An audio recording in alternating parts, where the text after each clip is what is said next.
given that title, I wonder what you might be expecting.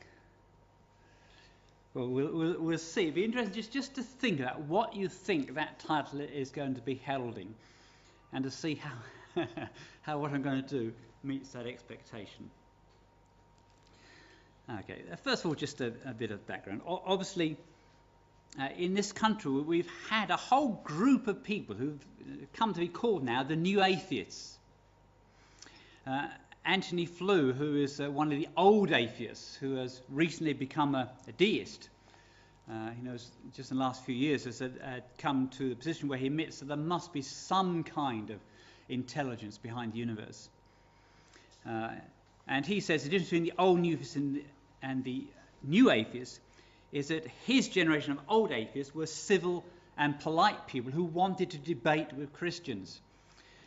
And the new atheists says are rude, aggressive, and really don't want to have serious debate. Anyways, that's his judgment. And of course, the new atheist most well known, of course, Richard Dawkins. He officially the professor of public understanding of science, though of course he's just retired, and we now know who his successor is going to be. His successor is a popular mathematician who has said that he's not going to be anything like Dawkins. So that era is over, thankfully, for the time being. But as you all know, he's been really the professor of the public promotion of atheism for many years.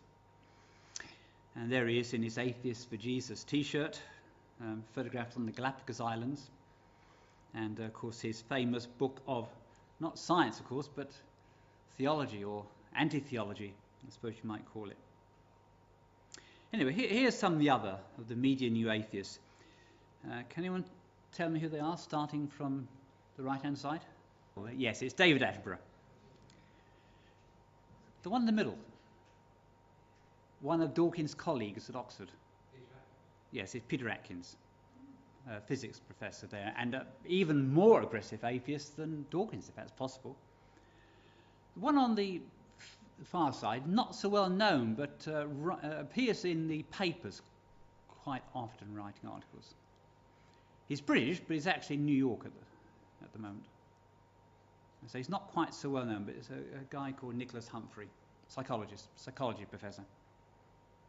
But again, one of the aggressive new atheists. How about these? The top one nearest me? That's Steven Pinker.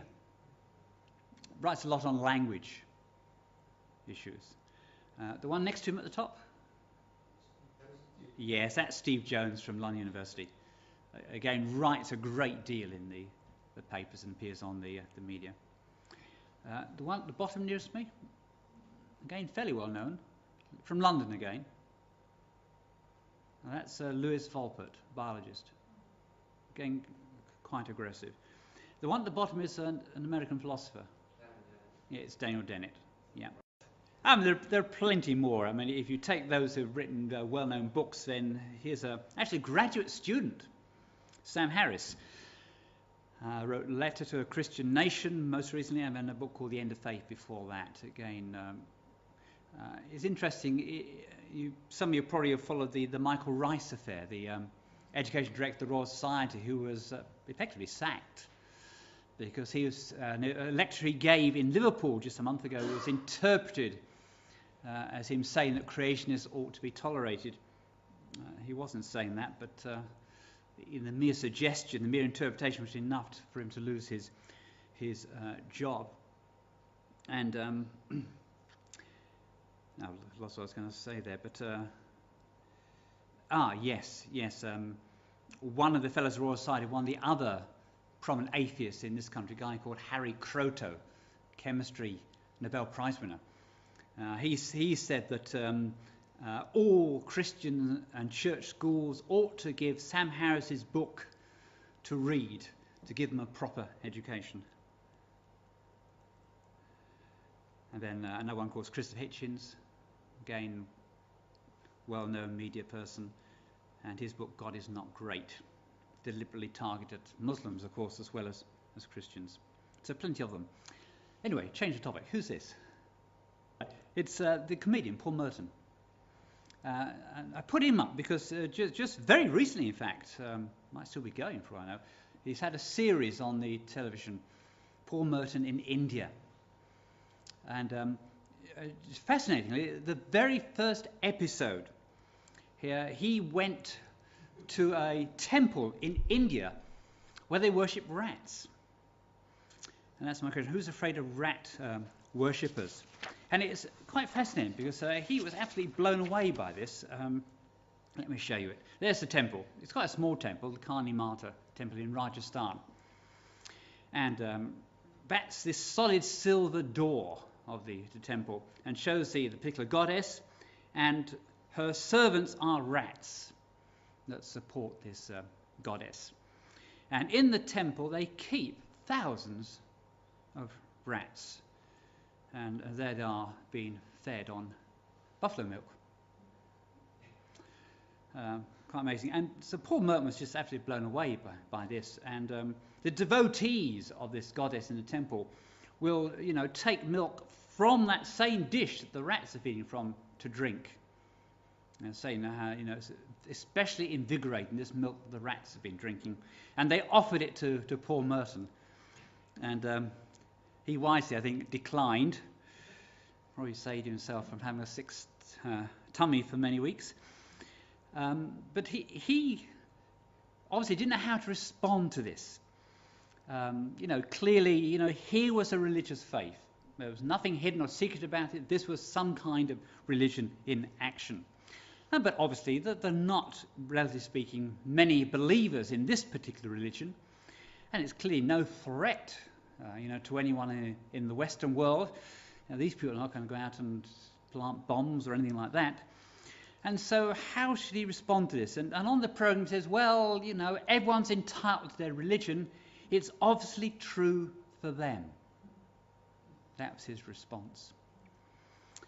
And clearly, that's an easy get out. It saves you from any further engagement, that kind of postmodernist response. You don't have to engage with religion. You don't have to, you can just leave it like that. But of course, not all religions are like that. You can't do that. What I want to talk about tonight... Oh, I'm going the wrong way. That's it. Yeah, we can go on. What I want to talk about tonight is another religion which I think is much more dangerous than that one, because it has followers throughout the world who are very committed and are some of the most intolerant and aggressive proponents of religion to be found. And the one I want to talk about tonight is actually held by this person in particular. Does anyone know who this is?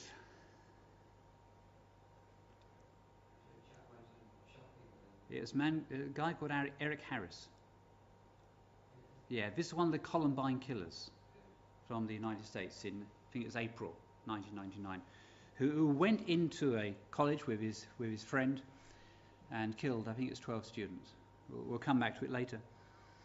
And afterwards, of course, when people started to look at his diary and he kept a diary and he kept notebooks to see just what motivate this fellow, this is what they found that he wrote just days before the slaughter. Only science and math are real. Just because your mummy and daddy tell you blood and violence is bad, you think it's a effing law of nature. Wrong. Only science and math are true. Everything else, and I mean everything else, is man-made.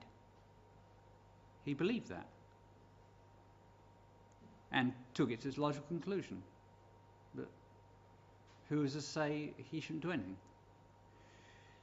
And that's why I want to put a sort of big exclamation mark, because what I want to suggest to you tonight is that there is no neutrality in our world. And that includes there is no neutral science. That even science, that supposedly objective neutral science, is always embedded in some kind of worldview, some kind of faith. And that worldview, that faith, is always the expression of some kind of philosophical view of reality. And the dominant philosophy today is actually the one that Eric Harris was living out there. It's the one which we often call materialism. Well, actually, because there are It's one of the things we can't go into tonight. There are, of course, actually different varieties of materialism, but I'm talking about secular atheistic materialism.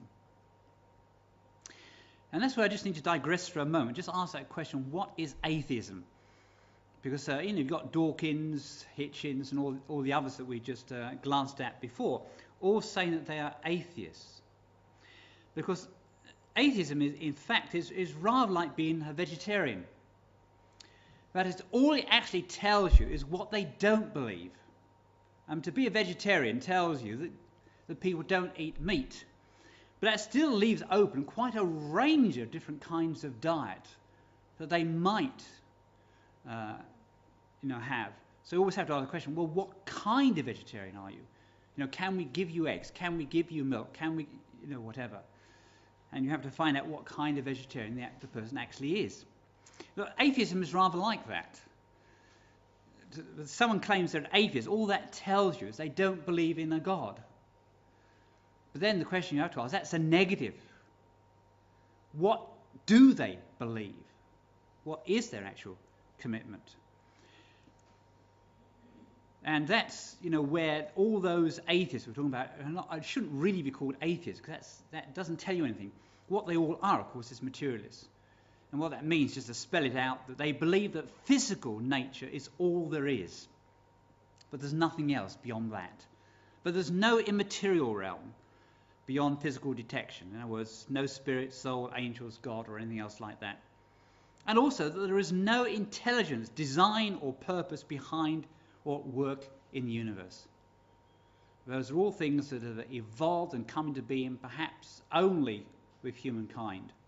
Perhaps nowhere else, no other source. That's our materialist. Oops, what's happened here?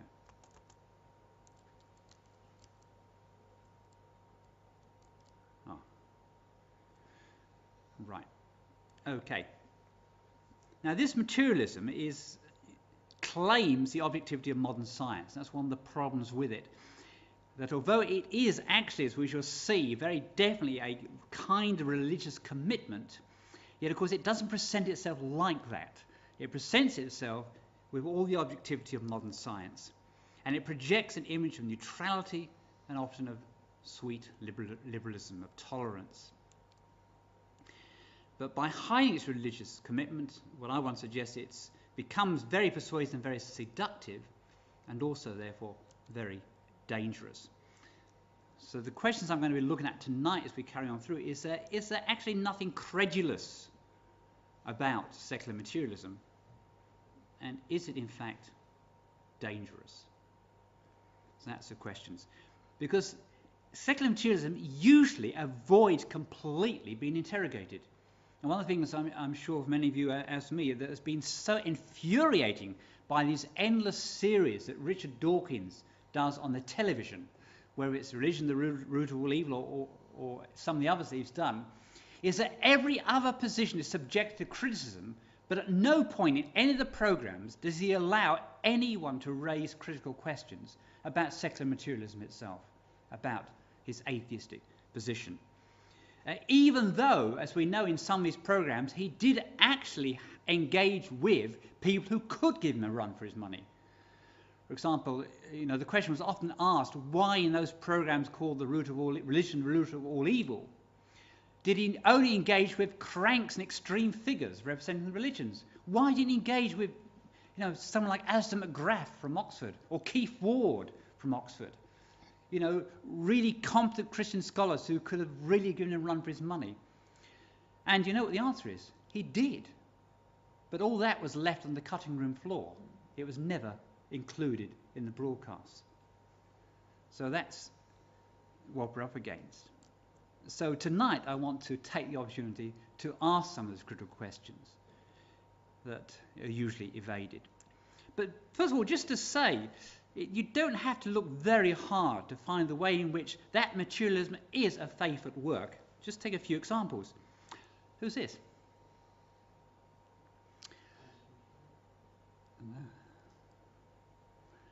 Oh dear me, we're not doing very well in general knowledge tonight. Good job this is not a pub quiz. This is Fred Hoyle, the astronomer. He was those who states.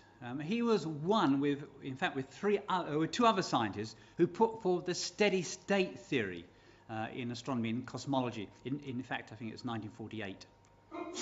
And here are the three of them. Three atheists: Thomas Gold, Hermann Bondi, and there's Fred Hoyle. And that's a photograph taken somewhere around about 1960. Three atheists. And in fact, I'm not sure at Thomas Gold, but certainly Hermann Bondi and Fred Hoyle were quite clear and explicit and open about the fact that the reason they put forward the steady-state theory was to avoid the creationist implications of the Big Bang theory. And they were quite open, explicit about that. So there was a clear example, admitted example, of where materialism as a theory worked in that way, to direct science on the basis of no evidence whatsoever, just a religious commitment.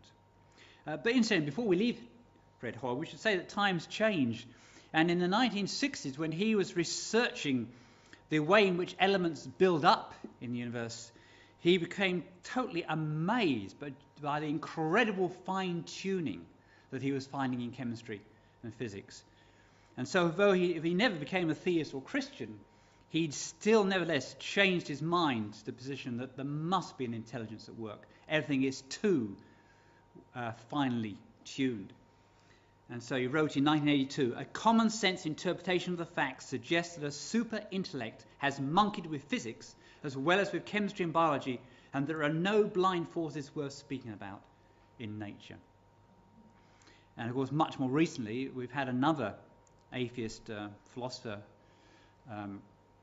Anthony Flew, who's made a similar statement. Anyway, here's another of these atheists where faith was clearly at work. Anyone know who this one is? Right, okay. This is Francis Crick, the biologist, one of those who discovered the structure of DNA back in 1953. And people think he was a great scientist. Mark Stein described him as the most important biologist of the 20th century. Robin McKee as one of the greatest scientists ever.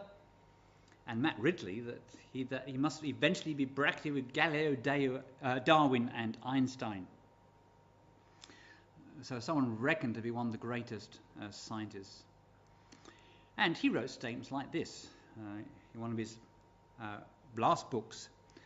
"You," he wrote, "your joys and your sorrows, your memories and your ambitions, your sense of identity and free will are in fact no more than the behaviour of a vast assembly of nerve cells and their associated molecules." And he again was quite explicit that the only reason that he went into the areas of biology he did and came up with the theories he did was because he was an atheist and was seeking a materialistic interpretation and theory. Again, he was quite explicit about that. And just some stories about him. Soon after he discovered with James Watson the structure of DNA, he was invited to become a fellow of Churchill College, Cambridge, one of the newest Cambridge colleges. And he became a fellow on the condition that it would never have a chapel. It was practically the only Cambridge college which didn't have a chapel. But then, not many years after he became a fellow, a rich donor came along and offered Cambridge all the money to build a chapel. And of course, all his fellows thought this was a great idea. No cost, all provided. And they said, well, you don't have to go to the college. And they had the chapel built as far away from the rest of the college as possible, but they accepted the money. Francis Crick was absolutely horrified, and said he just could not accept this. But they went ahead and took the money and built this chapel, and here it is. There's the chapel, built at the far end of the college grounds. So Francis Crick then offered to put up all the money to build a brothel next to it. And when the rest of the fellows refused, he resigned from the college. So that's a kind of aggressive atheist he was. And here's a conversation that's recorded by Horace Judson in September 1971. An important reason Crick changed to biology, he said to me. He was, I think he was originally in, what was he in originally? I've forgotten. But he wasn't in biology originally. An important reason Crick changed to biology, he said to me, was that he is an atheist and was impatient to throw light into the remaining sanctuaries of vitalistic illusions. Or as he said to another friend, he wanted to drive God out of science. Okay. And then, of course, Dawkins. Again, Dawkins is another atheist who's been quite open about the fact that he has virtually a religious commitment to Darwinism. And it's, as you look at Dawkins' thought, you realise that Darwinism is not just the theory of natural selection applied to origins. If it was simply that, there wouldn't be much to worry about. But for both its original author, Charles Darwin, and Charles Darwin was quite clear. It's quite clear when you read Darwin's notebooks and letters that Darwin became a convinced materialist and then looked for a theory that was compatible with his materialism. So both its original author, Charles Darwin, and its leading modern proponents, most of those I've shown before. The one at the top on the far side is John Maynard Smith, another famous atheist biologist. But for all of those, their adherence to Darwinism because it is the materialistic theory of origins. And that was, again, quite clear for all those people. And so Darwinism is the Western religion's materialistic origins myth. It's not to say, of course, it doesn't have a genuine kind of scientific role as well, but for all these people, it's primarily its role as a support for their materialism. And so we have Dawkins. Here he is wearing his Evolution, the Greatest Show on Earth, the Only Game in Town t-shirt. And by evolution, of course, Dawkins always means Darwinism, materialism. But what does materialism mean? And as a sample here, I want to take a very famous song by John Lennon, his song Imagine from 1971. Here are just a few of the words of it. Just the first stanza. Imagine there's no heaven. It's easy if you try. No hell below us, above us, only sky. Nothing to kill or die for, and no religion too. And so it goes on. It's amazing. Even how on Wikipedia it's described as a great poem about peace and harmony in the world. Of course, that's not really what it's about. It's an atheist piece of propaganda. But it's a very nice way of understanding just what materialism means. It means that above us there is only sky. There are just particles moving about, no right or wrong, just whatever happens. That's what materialism means. There is nothing else there. And that brings two crucial points to remember, that most people, whether Christians or unbelievers, just don't seem to get it. That Christians generally appear to be unaware of the extent to which materialistic assumptions now shape people and our society. It really is the religion, the underlying religion of people today. And again, I'm not talking about what people might say, even in many cases what they might think, but what is actually revealed by the way they live. The way they live as if there is no God, as if there is only sky. That's what we're talking about. It's what is actually manifested in the way people live. But then, and this is the thing I want to concentrate on really this evening, many atheists find it very difficult to accept, to believe what it would really mean to live in a godless world. In other words, if materialism really is true, what does that mean? And what I want to show tonight is actually most of these new atheists don't have the courage of their convictions. They constantly draw on Christian assumptions which they have no right to. And without those Christian assumptions, their whole worldview wouldn't work. So let's look at it. So it asks the question again, what does materialism mean? But this time in a different way. And here are 4 features of the new atheist materialism. A very reductionist view of people, of human beings. No plausible anchor for truth and morality. No justification for them. An irrational faith in science, what's often called scientism by the philosophers, and an aggressive intolerance of religion. Now, I'm only going to look at the first 2 tonight because there simply isn't time to go through them all. So it's these 2 I want to look at. Reductionist view of people and no plausible anchor for truth and morality. And we'll start with that reductionist view of people. So here's Dawkins, of course. We are survival machines, he writes, robot vehicles, blindly programmed to preserve the selfish molecules known as genes. Right? Fine. That's as clear a materialist statement as you could wish for. Or again, the universe we observe has precisely the properties we should expect if it is, at bottom, no design, no purpose, no evil, no good, nothing but blind, pitiless indifference.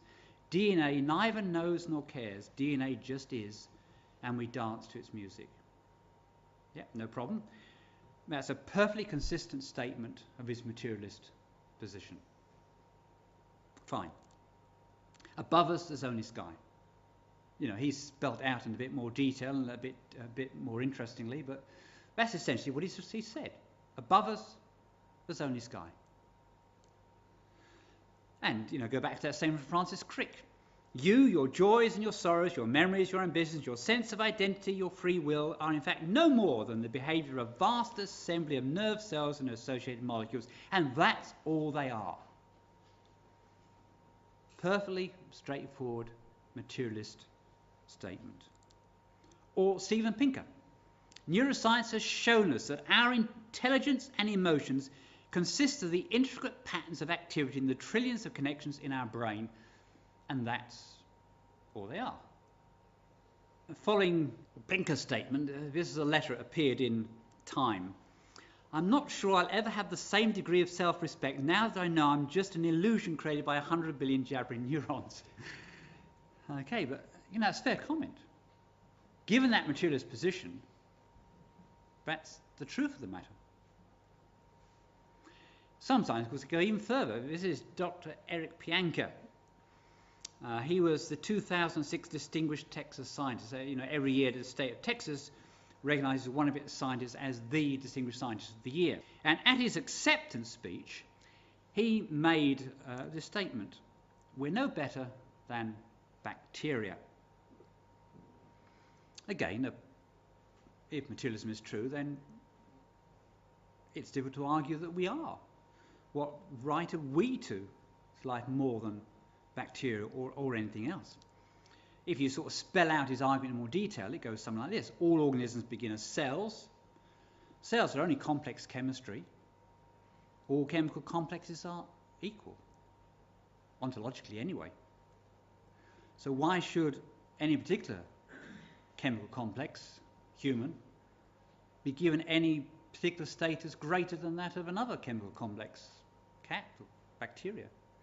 And of course we know that biochemically, physiologically, you find even the so-called simplest organisms are pretty much on the same level of complexity as the highest. Incidentally, I'm not obviously going to look at any of these tonight, but just be aware that those are the kind of worldview assumptions that are at work in debates on genetic modification, cloning, stem cells, animal-human hybrids, and so on. It's no good getting into any of those debates unless you dig out the worldviews of the people who are arguing and presenting. Because they come from a materialist position.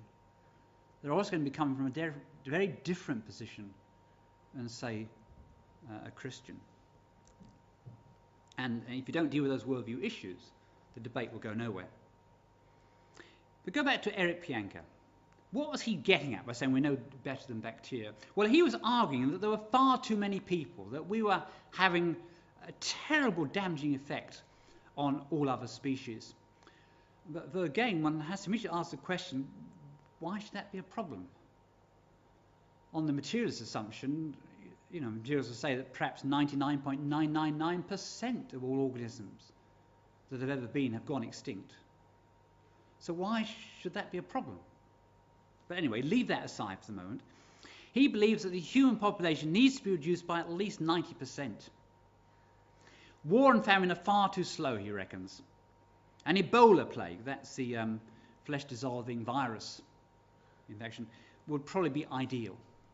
Now, I should say straight away, he was not for one moment suggesting that anyone should go out and do any such thing. So let's be quite clear on that. No one's accusing him of that. But nevertheless, that was his argument. And so we do have scientists like him, and he's far from being the only one, who would argue that humans do not differ in any essential way from apes, snakes, fish, or bacteria. To suggest otherwise is speciesism. You've probably heard that term. That, of course, there is no free will. If we're just those robot chemical machines that Dawkins go talk about, then, of course, the reason we do things is determined by our chemistry and physics and everything else. Maybe all the way back to the Big Bang, but determined nevertheless. We're wholly determined by our biology, and behind that our physics and chemistry. But, as I suggested earlier on, many atheists, in fact, find it very difficult to accept that. They profess it, yet at the same time they really believe the opposite. Richard Dawkins, a statement right at the end of his Selfish Gene book.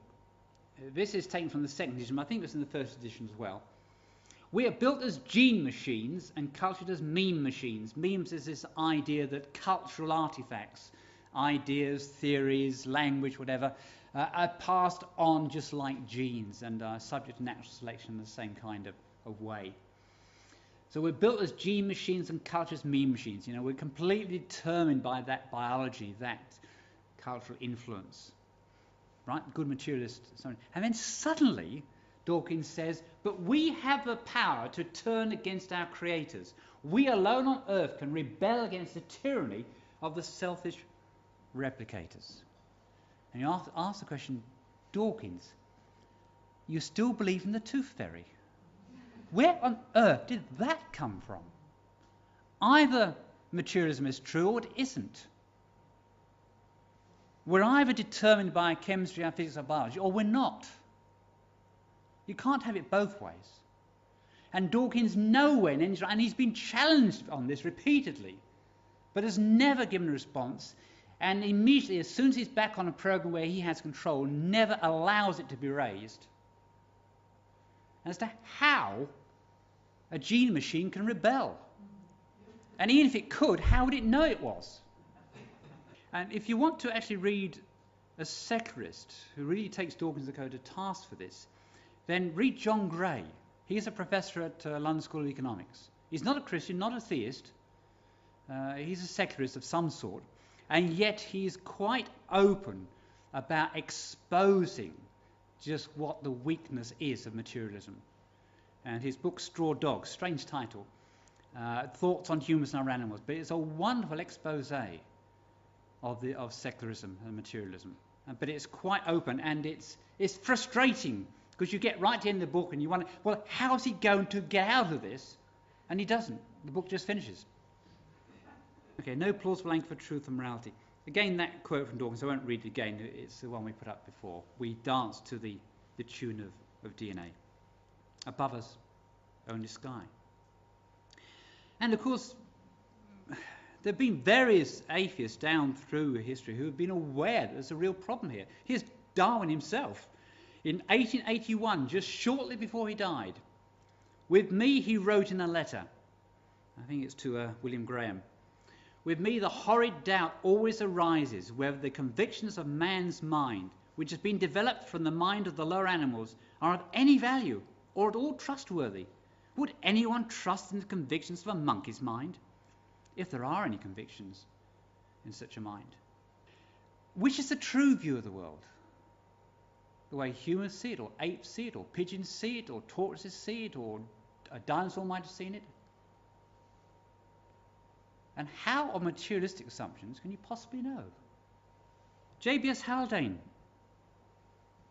another free-thinking atheist, Expand it like this. If my mental processes are determined wholly by the motions of atoms in my brain, I have no reason to suppose that my beliefs are true.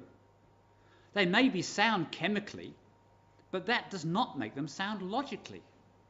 There's no connection between logic and chemistry.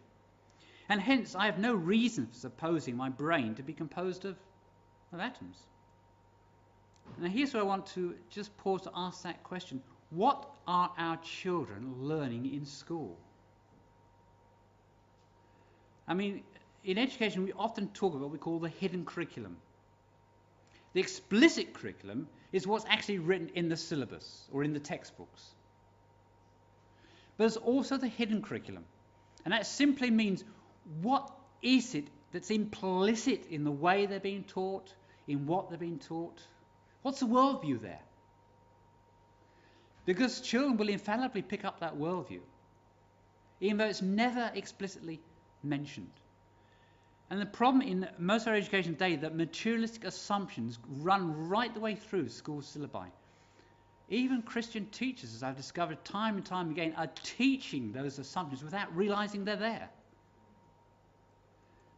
But those assumptions will be picked up. And we'll look at some examples soon of children who have indeed picked up those assumptions. They've never been taught them explicitly. But because they're there implicitly, they've picked them up. Is the hidden curriculum of school and media that of materialism?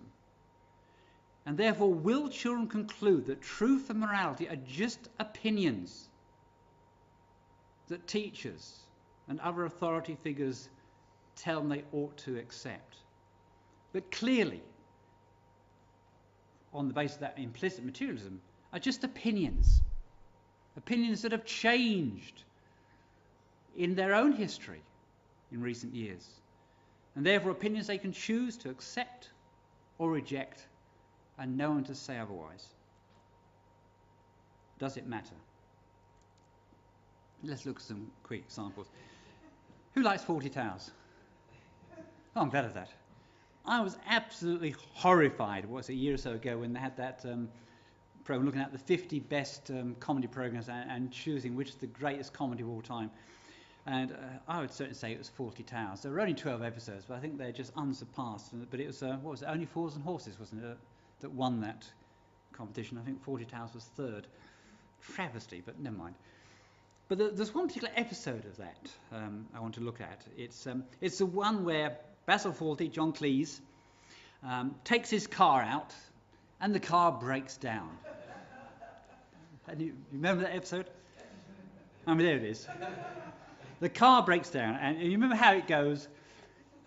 He, talks sternly to his car and orders it to pull itself together and start. Nothing happens. And so again, he talks even more sternly to his car, ordering it to pull its socks up and get started. Nothing happens. I can't remember how many times he did it in the thing. I think it's about 3 times he does it. And then he just loses his cool completely, grabs a branch, which happens to be conveniently lying there, and starts thrashing the living daylights out of the car. Humour, British humour at its best. Wonderful stuff.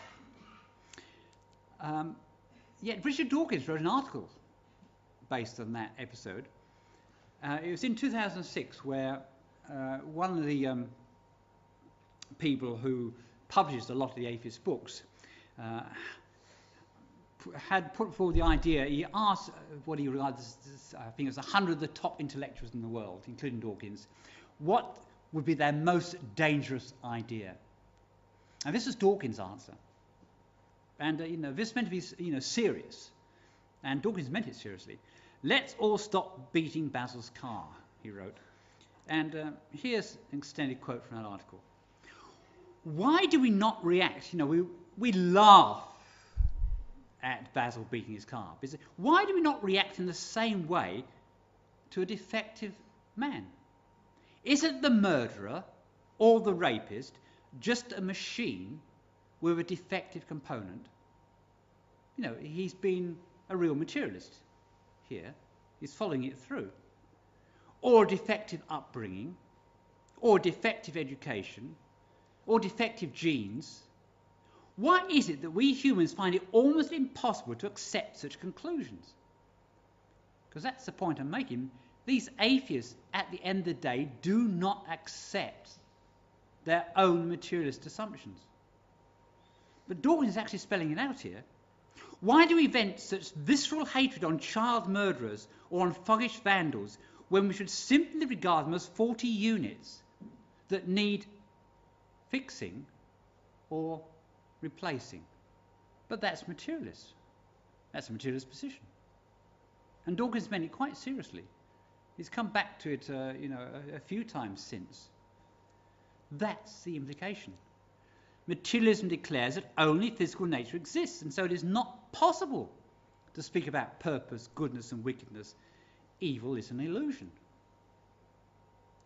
They're just people who commit evil. There's no such thing. They're just faulty machines. Mind you, that raises the question, how do we judge what's a good machine? But anyway, things like good, evil just don't hook on to anything in that materialist world. At the end of the day, there are simply animals struggling to survive, and that's all there is. Now, what I think going on to say was just look at some examples in films and literature of where this is again brought out. One of the person who actually wrote one of the best books on the philosophy of science, history of science, was a Hungarian man called Arthur Koestler. But he also wrote a very famous novel in 1940 called Darkness at Noon. Has anyone read it? Arthur Koestler's Darkness at Noon? It probably used to be a book that would be on the syllabi in schools, but it's probably like many books, just never read in schools now. But it's a story that, of the time of the Russian Revolution and afterwards. And it tells the story of one of the old guard Bolshevik revolutionaries, who was one of those involved in the communist takeover of Russia and establishment of the communist regime. And yet, eventually, those original Bolsheviks fell out of favour. And Rebuttal, the main character in the story, as Arthur Koestler tells it, was first of all cast out of the party, then he was arrested, and finally he was tried for treason. And at one point, his interrogator, a man called Ivanov says, every year several million people are killed quite pointlessly by epidemics and other natural catastrophes, and we should shrink from sacrificing a few 100,000 for the most promising experiment in history. Now I say, Rebuttal is horrified at this, but as I say, he can't express his revulsion. He must say, but that's wrong! But he can't. As a materialist, he hasn't got that vocabulary. He wants to say, but that's evil! But he can't. As a materialist, he hasn't got that vocabulary. And so he can't answer. And, as the story unfolds, he is revulsed instinctively by what's going on. What has become of this revolution that he was part of the founding of. And yet he can't express what he feels. Because the vocabulary isn't available to him. If God does not exist, this is what Koestler is spelling out, then everything is permitted, because there's no one to say nay or yea, or to pass any judgments. If materialistic science is true, then of course God does not exist. And if materialistic science is true, then everything is permitted. That's the logic. Take another example. No Country for Old Men. Anyone seen this film? I wouldn't recommend it. It's a very violent, nasty film. But in some sense, it is worth watching. Just to see how it spells out again the logical conclusion of real materialism. It's a story about a drug peddling and about the way in which the proceeds of that are hidden. And the main character of the film, Anton, played by Javier Bardem, if I remember correctly.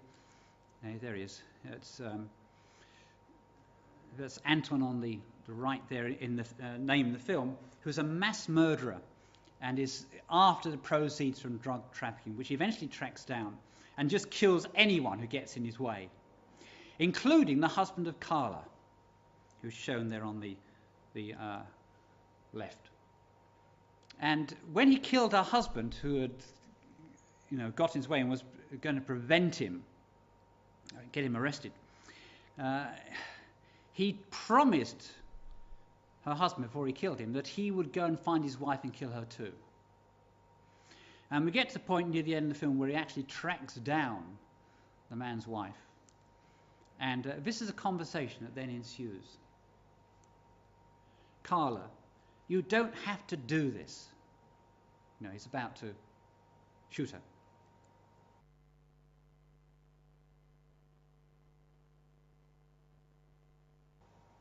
They say you don't have to do this.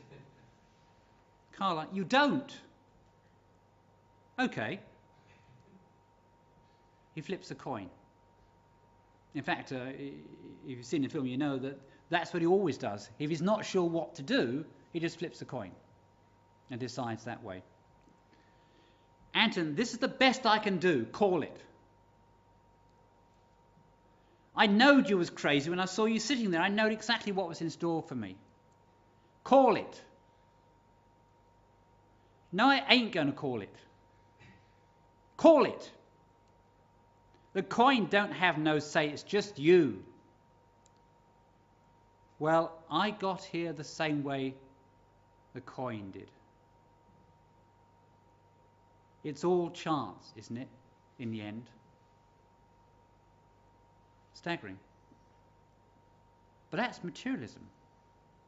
That's the implicit position of a lot of what goes on in education, media, society today. Not spelt out, never declared explicitly, but implicitly that's the assumption that's there. That's, there's only sky above us. But that's all film and storybooks and all the rest of it. Does it influence people in the real world? Well, that's, of course, back to where we started. Eric Harris, the Columbine killer. In fact, as far as I can tell, it's true of all of the people who've done these mass school mergers, around the world in recent years. When for those for whom there is information on where this thinking came from. As I say, Eric was one of the two boys who shot 12 students and a teacher at Columbine High School in Colorado, 20th April 1999. And there's that statement I gave you at the beginning. Only maths and science are true. Everything else is man-made. And ask again that question, how did Eric learn that? Where did he get it from? Education and media are never neutral. As you go back in history, you realise that after the Second World War, many of the leaders of Europe were determined that the only way to avoid something like the Nazi catastrophe again was to have a fully secular society. Because what they didn't realise that even secularism is not a neutral, non-religious position. And found, as we've learnt of course since, that it's in fact an even more dangerous position than the supposedly religious ones it replaced. Eric absorbed materialism and concluded that truth and morality were simply people's opinions that he could choose to accept or reject. And he rejected them. Don't let your mum and daddy tell you that violence and blood are wrong. Only science and maths are true. Everything else is opinion. So where does the blame lie? Well, Jeffrey Dahmer, American serial killer who murdered and dismembered 17 young men and boys, in some cases eating parts of their body. We think of cannibalism as something that happened back then over there. Yet there have been quite a lot of examples of cannibalism in America, in Canada, in Europe in the last few decades. Here's one, Jeffrey Dahmer. Well, he was another who killed himself. But so in the program, this interview took place with his parents. It was a Larry King show, which is the Larry that's referred to here.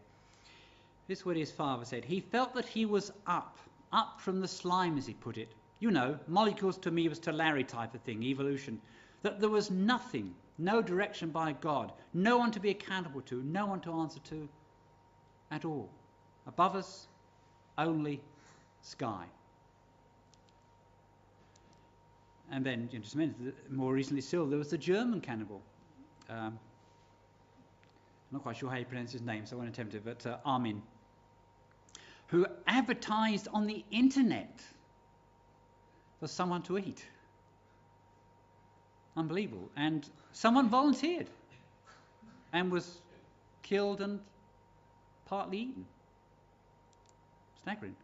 It gave the German courts a real headache, because strictly speaking there was no law against consensual cannibalism, and they had to change the law. This is Martti Saari just a few weeks ago in Finland, who at I won't try to pronounce it, a college, high school as we'd call it in Finland, just the 23rd of September,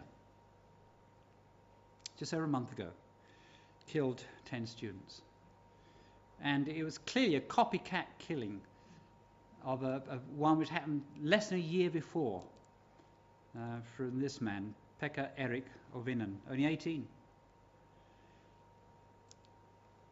who at Jokela High School in Finland, 7th November last year, killed 8 students on a rampage.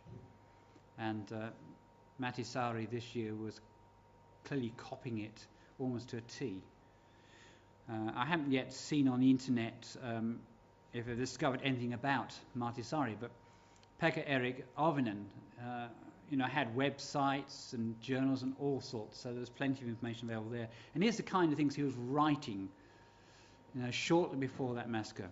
I, as a natural selector, will eliminate all who I see as unfit, disgraces of human race, failures of natural selection. Humanity is overrated. It's time to put natural selection and survival of the fittest back on tracks. I am the Lord, judge and executioner. There is no higher authority than me. Tremendous echoes of both Darwin and Nietzsche in those statements. Above us, only sky. Thankfully, the vast majority of people, absorb that materialism if you don't go out and do anything. Obviously, there are other factors involved. In fact, the clear one seems to be that all of these people, it seems, were on particular kinds of prescription drugs which are known to have psychotic effects in some individuals. So that might possibly be what, was the final thing that drove these students to that particular working out those materialist conclusions. But materialist conclusions were a vital part in that jigsaw. So is there nothing credulous about secular materialism?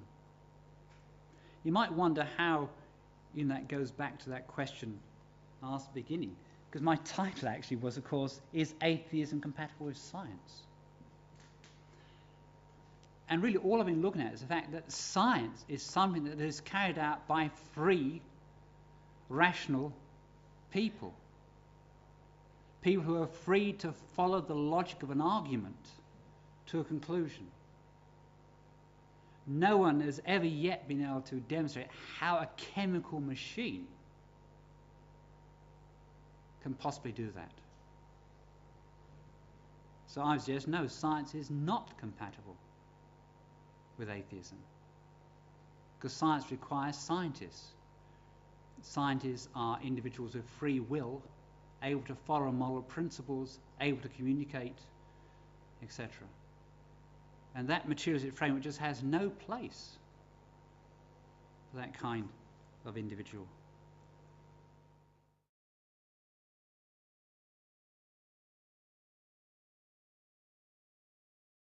But as you all know, he's been really the professor of the public promotion of atheism for many years. And there he is in his Atheist for Jesus t-shirt, photographed on the Galapagos Islands. And, of course, his famous book of, not science, of course, but theology or anti-theology, I suppose you might call it. Anyway, here's some of the media new atheists. Can anyone tell me who they are, starting from the right-hand side? Yes, it's David Attenborough. The one in the middle. One of Dawkins' colleagues at Oxford. Yes, it's Peter Atkins, a physics professor there, and even more aggressive atheist than Dawkins, if that's possible. The one on the the far side, not so well known, but appears in the papers quite often writing articles. He's British, but he's actually in New York at the moment. So he's not quite so well known, but it's a guy called Nicholas Humphrey, psychology professor. But again, one of the aggressive new atheists. How about these? The top one nearest me? That's Steven Pinker. Writes a lot on language issues. The one next to him at the top? Yes, that's Steve Jones from London University. Again, writes a great deal in the papers and appears on the media. The one at the bottom nearest me? Again, fairly well known. From London again. That's Lewis Volpert, biologist. Again, quite aggressive. The one at the bottom of the television, Paul Merton in India. And fascinatingly, the very first episode here, he went to a temple in India where they worship rats. And that's my question, who's afraid of rat worshippers? And it's quite fascinating because he was absolutely blown away by this. Let me show you it. There's the temple. It's quite a small temple, the Kali Mata temple in Rajasthan. And that's this solid silver door of the temple and shows the particular goddess, and her servants are rats that support this goddess. And in the temple they keep thousands of rats, and they are being fed on buffalo milk. Quite amazing. And so Paul Merton was just absolutely blown away by this. And the devotees of this goddess in the temple will, take milk from that same dish that the rats are feeding from to drink. And saying how, it's especially invigorating, this milk that the rats have been drinking. And they offered it to Paul Merton. And he wisely, I think, declined. Probably saved himself from having a sixth tummy for many weeks. But he obviously didn't know how to respond to this. Clearly, here was a religious faith. There was nothing hidden or secret about it. This was some kind of religion in action. But obviously, there are not, relatively speaking, many believers in this particular religion. And it's clearly no threat, to anyone in the Western world. These people are not going to go out and plant bombs or anything like that. And so how should he respond to this? And on the programme he says, well, everyone's entitled to their religion. It's obviously true for them. That was his response. And clearly, that's an easy get out. It saves you from any further engagement, that kind of postmodernist response. You don't have to engage with religion. You don't have to, you can just leave it like that. But of course, not all religions are like that. You can't do that. What I want to talk about tonight... Oh, I'm going the wrong way. That's it. Yeah, we can go on. What I want to talk about tonight is another religion which I think is much more dangerous than that one, because it has followers throughout the world who are very committed and are some of the most intolerant and aggressive proponents of religion to be found. And the one I want to talk about tonight is actually held by this person in particular. Does anyone know who this is?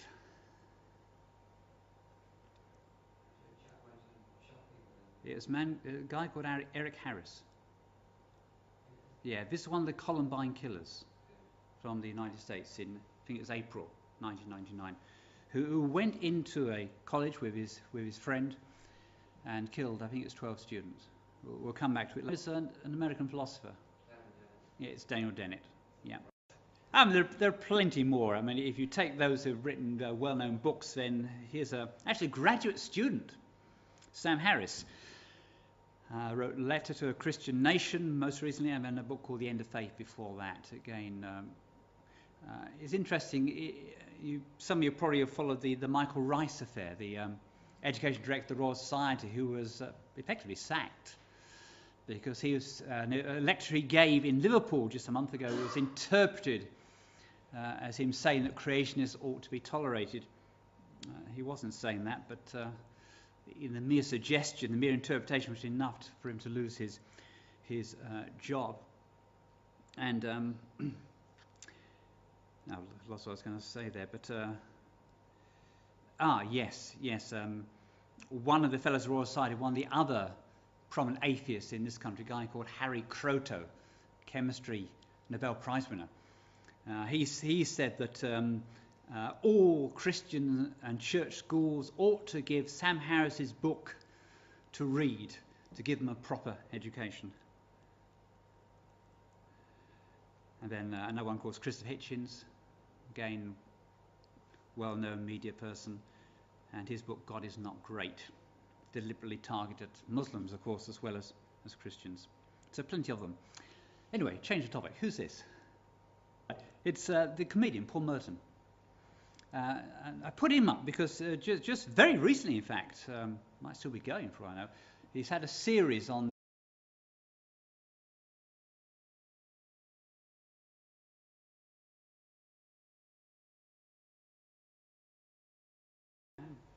Given that title, I wonder what you might be expecting. Well, we'll see. It'd be interesting just to think about what you think that title is going to be heralding, and to see how what I'm going to do meets that expectation. Okay, first of all, just a bit of background. Obviously, in this country, we've had a whole group of people who've come to be called now the New Atheists.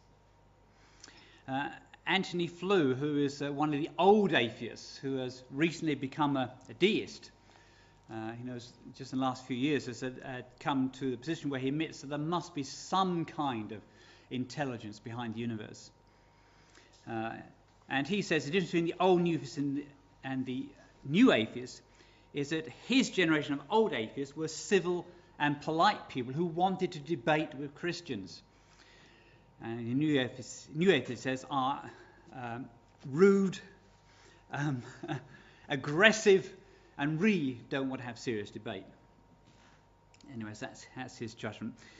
And of course, the new atheist most well known, of course, Richard Dawkins. He officially the professor of public understanding of science, though of course he's just retired, and we now know who his successor is going to be.